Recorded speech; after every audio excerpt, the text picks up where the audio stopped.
She snapped, "Oh please, you'll never find anyone better than me," while throwing my things in a box. I said, "Already did." When she scrolled social media and saw my new post, her friends' comments hurt worse than I ever could. 28 male, watched my girlfriend Monica, 27, throw my belongings into a cardboard box yesterday while lecturing me about how lucky I was to have her. The irony was beautiful. We'd been together 3 years, living together for 1. And for the past 8 months, she's been treating me like her personal assistant/ATM emotional punching bag, while constantly reminding me how grateful I should be that someone like her even looked at someone like me. See, Monica's conventionally attractive, like really attractive. The kind of attractive where she's never had to develop a personality because people just give her things. She knows it, weaponizes it, and honestly believes it's the only currency that matters in a relationship. What triggered yesterday's performance? I forgot to pick up her dry cleaning. That's it. After working a 12-hour shift, grabbing groceries she texted me to get, and cooking dinner, I forgot the dry cleaning. She went nuclear. "You're useless, Trevor. Completely useless. I'm done pretending this is working." She started grabbing my stuff, my books, my gaming headset, the coffee mug my sister made me, just throwing them in this box while ranting about how I don't deserve her, how she's settling for me, how her ex Dimitri would never forget her dry cleaning. Dimitri. She brings him up constantly, the investment banker ex who apparently worshipped the ground she walked on. Cool. Wonder why they broke up then? Spoiler, I know why. His wife found out about Monica. As she's tossing my things around, she stops and looks at me with this smirk. The one she does when she thinks she's about to destroy someone. "You know what, Trevor? I'm done. We're over. Get your stuff and get out." I said, "Okay." She paused. That wasn't the reaction she expected. Usually I'd apologize, beg, promise to do better. Not this time. "Okay, that's it? You're not gonna fight for us?" "Nope." That's when she laughed. This cruel, dismissive laugh. "Oh please, you'll never find anyone better than me. Look at me, then look at yourself. You're lucky I even gave you 3 years. I looked her dead in the eyes and said, "Already did." The silence was incredible. Her face went through like 5 different emotions in 3 seconds.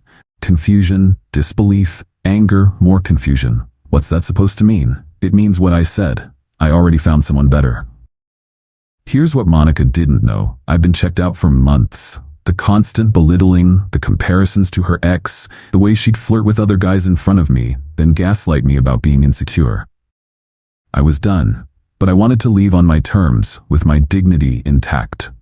I met Jade 2 months ago at a board game cafe. We were both solo, waiting for tables, got to talking. She's a veterinary technician, loves horror movies, has the most infectious laugh I've ever heard. We became friends, just friends. I wasn't going to cheat, even on someone as awful as Monica. But Jade showed me something important, what it's like to be around someone who actually enjoys my company. Monica stood there holding my favorite hoodie, mouth slightly open. "You're lying." "Okay. You're trying to hurt me because I'm breaking up with you. You can think that." I took the box from her, added the rest of my things. Didn't take long. Most of the apartment was hers or ours, aka things she picked that I paid for. While packing, I sent a text to my buddy Corey asking if I could crash at his place. He replied immediately, "Finally leaving the demon? Get over here." Monica followed me around, alternating between insults and accusations. I was lying. I was pathetic. Nobody else would want me. I'd come crawling back within a week. I just kept packing. The last thing she said as I walked out, "When you realize what you've lost, I won't take you back. You hear me? This is your last chance." "Good to know," I said and left. Crashed at Corey's last night. This morning, I posted a photo on Instagram. Nothing dramatic, just me and Jade at a pumpkin patch from last weekend. Caption: "Sometimes the best things in life are worth waiting for." Officially introducing my girlfriend of, well, officially 12 hours, but my best friend for 2 months. Here's to new beginnings. My phone hasn't stopped buzzing since. Update 1. The entitlement has reached astronomical levels, so after my post, Monica went into full detective mode. See, I'd blocked her on everything immediately after leaving, but she has her ways. Her best friend Vanessa started viewing all my stories from her business account. She thinks I don't know it's hers.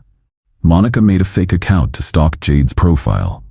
And the group chat we're both in for our apartment complex became interesting. But let me back up to what happened right after I posted that photo. Within an hour, mutual friends started texting me. Turns out, Monica had already told everyone she dumped me for being a man-child who couldn't handle basic responsibilities. She'd posted this long thing about knowing your worth and not settling for less than you deserve. Her friends were hyping her up in the comments. Queen, his loss. You're too good for him anyway. Then they saw my post. The comments on mine were different. Corey, about time you found someone who appreciates you. My sister. She's gorgeous. And more importantly, she makes you smile like that. Even Monica's friend Haley commented, wait, you were already dating someone else? That emoji, that thinking emoji changed everything. Monica's narrative crumbled instantly. If I was such a loser, why did I move on so fast? If she was so much better than me, why was my new girlfriend stunning? Jade really is beautiful, but more importantly, she's kind. Monica could never. The texts from Monica started coming through Vanessa's phone. Tell him he needs to come get the rest of his stuff. Tell him he owes me for utilities. Ask him how long he's been cheating on me. I ignored them all, but then came the apartment complex group chat. Monica posted, just a reminder that overnight guests need to be registered with the office if they're staying more than 3 nights a week. Some people think rules don't apply to them. This was weird because I haven't lived there for 2 days. Everyone knew she was talking about me somehow. The property manager responded, this is a reminder that this chat is for building-wide announcements only. Monica private messaged the property manager claiming I had unauthorized people over all the time when I lived there. Plot twist, the property manager called me. Turns out, Monica's been the subject of multiple noise complaints, and the only unauthorized guest they have on record is her ex Dimitri, who she had to register after neighbors complained about him coming over at 2 a.m. repeatedly. While we were together. Yeah, while pretending to be better than me, she was sneaking around with her married ex. But here's where it gets really good. Monica made a crucial mistake. She went to Jade's Instagram from her fake account and commented on a photo from 3 weeks ago. To pick. Trevor's girlfriend here. Well, ex now. Just wanted to warn you, he's a cheater and a liar. Check his phone if you don't believe me. Good luck, hun. Jade screenshot it and sent it to me with. I explained everything. Jade's response? She posted the screenshot on her story with, imagine being so bothered that you stalk your ex's new girlfriend to lie about him. Trevor was nothing but loyal to you while you treated him like garbage. He told me everything, including how he waited until you ended things to make us official. Meanwhile, everyone knows about you and Dimitri. His wife knows. Embarrassing. Everyone saw it. Jade has like 3K followers because of her vet work TikToks. Monica lost it. The fake account started spam messaging Jade, calling her ugly, saying I was using her, that she'd never be as good as Monica. Jade blocked her. Monica made another account, then another. Meanwhile, the comments on Monica's Know Your Worth post started changing. Someone posted, didn't you cheat with Dimitri though? Another, girl, you're stalking his new GF. This is sad. Her best friend Vanessa texted me, Monica wants her TV back. I responded, I have the receipt. I paid for it. She can want all she likes. She says it was a gift to both of you. Then she can take me to small claims court and explain to a judge why she sees harassing my girlfriend while demanding gifts back. Radio silence. Then yesterday, the best thing happened. Remember how Monica always talked about Dimitri? How perfect he was? His wife reached out to me on Facebook. Not angry, just wanting information. Turns out, Monica had been texting him nonstop since our breakup, and his wife saw everything. She wanted to know if Monica and Dimitri were together while we were dating. I told her the truth. The 2 a.m. visits, the noise complaints, all of it. She thanked me and said, she's about to have bigger problems than you moving on. This morning, Monica's Instagram is deleted. Her Facebook is private. Vanessa texted asking if I have any of Monica's things because she needs to go stay with her parents for a while. Turns out Dimitri's wife didn't just confront him. She contacted Monica's job, with screenshots of Monica sending explicit photos to Dimitri from her work computer during work hours at the law firm where she's a paralegal and he was a client. Update 2. Monica's world has completely imploded, and somehow she still thinks she's the victim. First, the job situation. She wasn't just fired, she's being sued. Turns out, using company resources to conduct an affair with a client violates about 15 different policies, and the firm is protecting themselves by throwing her under the bus. They're claiming her actions damaged their professional relationship with Dimitri's company. Monica is looking at actual legal consequences and financial ruin. But does this give her a moment of self-reflection? Of course not. She showed up at Corey's place at 6 a.m. on Thursday, demanding to talk to me. Corey told her to leave. She refused, started screaming about how I ruined her life. Corey's neighbor called the cops. Monica told them she was there to collect belongings I stole.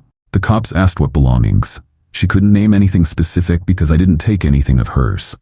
Corey, absolute legend, had his phone recording the whole thing. Monica, in front of 2 police officers, admitted she was only there to make Trevor understand what he's done. The cops warned her about harassment and told her to leave. She actually argued with them. He destroyed my career, my relationship, everything. One cop, deadpan, "Ma'am, did he force you to send inappropriate content from your work computer?" "That's not. He must have told them." Told who what? She couldn't answer because the truth was Dimitri's wife found everything on her own. After the cops left, Monica sat in her car outside for 3 hours. Corey's security cam caught everything. She was on the phone the entire time, probably trying to rally support. But here's the thing, her friends are done. Vanessa reached out to me again, not for Monica, but to apologize. She said she had no idea about Dimitri, no idea Monica was lying about our breakup, no idea about any of it. Then she told me what's been happening in their friend group. Monica has been borrowing money from everyone. Hundreds from one friend for car repairs that never happened. Thousands from another for medical bills that didn't exist. She used her looks and charm to manipulate everyone around her, and now that she needs actual help, nobody believes her. The group chat has been insane. Monica's friend Haley posted, "Does anyone else feel like we've been played?" Another friend, Simone, responded, "She told me Trevor was abusive. Now I find out she was cheating the whole time?" Monica tried damage control. "You don't understand the full situation, Haley. Then explain it. It's complicated." Simone, "It's really not. You cheated, got caught, got fired, and now you're stalking your ex and his new GF." "I'm not stalking anyone. Someone leaked the screenshots of all her fake accounts following Jade." The chat went quiet. Monica left the group, but the absolute best part happened yesterday. Monica's parents called me. They wanted to know what happened because Monica's story kept changing. First I cheated, then I was abusive, then I got her fired somehow. They seemed like decent people who were genuinely confused. I sent them everything. The screenshots of her harassing Jade, the security footage from Corey's place, the documentation about Dimitri, even the old texts where she admitted she was only with me because I worshipped her properly and paid for things. Her dad responded, "We're sorry for what our daughter put you through. We're getting her help." Help apparently means cutting her off financially until she gets therapy and a job. They're also making her move back home to a different state. Monica's final attempt at control came yesterday afternoon. She sent an email. I guess she realized I blocked her everywhere else, with the subject line, "You've won. Happy?" The email was unhinged. According to her, I manipulated her into breaking up with me. I orchestrated her affair being discovered. I sabotaged her career. I turned everyone against her. I trapped her into acting badly. Then came the kicker. "Despite everything you've done, I'm willing to forgive you. We can start over. I'll even accept your new little friend as an apology for now, but she needs to go eventually. You have 24 hours to respond or you'll never hear from me again." I forwarded it to her parents with, "This is why she needs professional help." Her mom called me an hour later in tears, apologizing repeatedly. They're moving her home this weekend. Final update. It's been 3 weeks since Monica left the state, and I thought I was done with this saga. I was wrong, but in the best possible way. Monica couldn't help herself. Even from states away, even after everything, she had to have the last word. She started a whole blog about surviving narcissistic abuse, where she painted herself as the victim of an elaborate scheme where I supposedly gaslit her for years. She changed names but kept enough details that anyone who knew us would know exactly who she was talking about. She wrote about how Kevin, me, isolated her from friends, manipulated her into depending on him, then discarded her for a younger woman when she tried to stand up for herself. How he got her fired through lies, turned her friends against her with manipulation, and left her with nothing. One problem, she shared it on LinkedIn to raise awareness about workplace abuse. Her former boss saw it. The law firm's senior partner saw it. Dimitri's wife definitely saw it. The law firm sent her a cease and desist for defamation and violation of her exit agreement. She'd signed something agreeing not to discuss the circumstances of her termination. But that wasn't the best part. Remember Jade? My girlfriend who Monica called little friend? She's not just a vet tech. She also runs a popular TikTok about pet care with 50K followers. She made a video, not mentioning Monica by name, but about people who create their own karma. The video went semi-viral, 2.3 million views. The comments were brutal. This is about that paralegal who stalked you, isn't it? Imagine fumbling a good man, then stalking his upgrade. The delusion is real with some people. But my favorite comment came from someone unexpected. Dimitri's wife commented, "Some people really think they're the main character in everyone's story. Reality hits different when you're actually just the villain. Thanks for being so kind to my husband and me during this mess, Jade. Trevor's lucky to have you." That comment alone got 45K likes. Monica saw it. Of course she saw it. She created another fake account to respond, but Jade's followers destroyed her so thoroughly she deleted it within hours. The last I heard from Monica directly was through her mom. She asked if I would consider writing a letter saying the blog wasn't about me, so the law firm would drop the legal threat. Her mom was embarrassed to even ask but felt obligated to try. I said no. Her mom understood. She also shared that Monica was in therapy now, but refused to accept any responsibility. Every session was about how everyone else wronged her. The therapist apparently told her parents it would be a long process. As for me, life is incredible. Jade and I are officially living together now, in a new place, fresh start. Corey was my best man at...